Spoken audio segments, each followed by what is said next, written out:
One of the things that we're noticing is that companies like BuzzFeed or Vice or Fullscreen or what have you are finding themselves under the umbrella of old school media companies, whether it's Comcast or Disney. What's your take on this model? Are there any risks to it?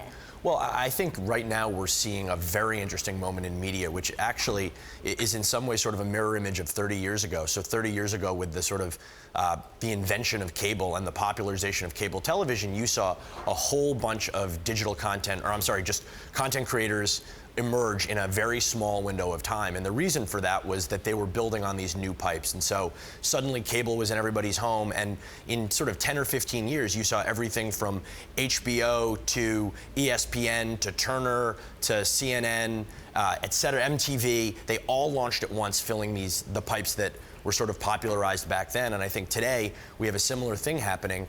There's new pipes, and those new pipes for content discovery are Facebook and Google and Snapchat. And so I think there's a really fantastic opportunity to fill these pipes.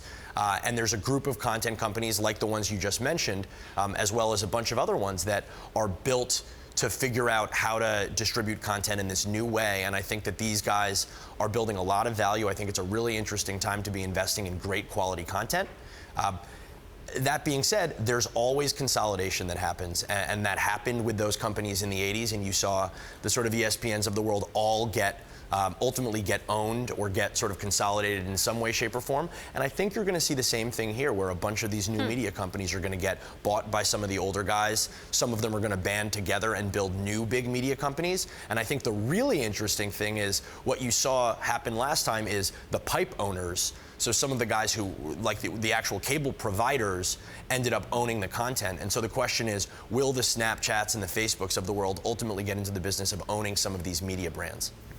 Yeah, so on that question, and given the trending stories controversy, how much sway does Facebook have in king-making the future leaders of media? That's a great question, and Facebook's power right now in the media landscape is unimaginable. I mean, just the changes that they've made to prioritizing video and now live video in the last few months have thrown the publishing industry for a total loop.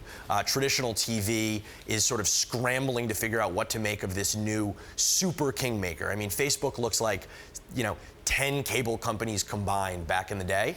The question is how they're going to use that power. Traditionally, they've behaved well, and they have not. I think they appreciate the importance of great content. They understand that great content is what makes Facebook valuable, and that if there isn't great stuff going through their pipes are less important at the end of the day. And so it remains to be seen how media companies are going to work with Facebook moving forward. But so far, what they've done with instant articles and now what they're doing with video and live, they're trying to be a partner to the media companies, and they're trying to create an ecosystem where they can coexist and hopefully thrive.